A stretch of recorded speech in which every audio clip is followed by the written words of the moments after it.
Sakal Gunarnavasha Vande Guru Sri Charanaravindan.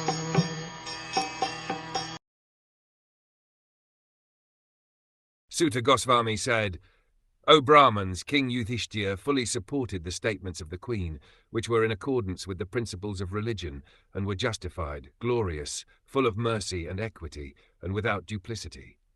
Maharaj Yudhiṣṭhira, who was the son of Dharmaraj, or Yamaraj, fully supported the words of Queen Draupadi in asking Arjun to release Ashvathama.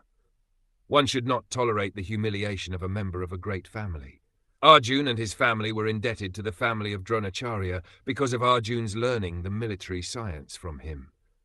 If ingratitude were shown to such a benevolent family, it would not be at all justified from the moral standpoint. The wife of Dronacharya, who was the half-body of the great soul, must be treated with compassion, and she should not be put into grief because of her son's death. That is compassion. Such statements by Draupadi are without duplicity, because actions should be taken with full knowledge.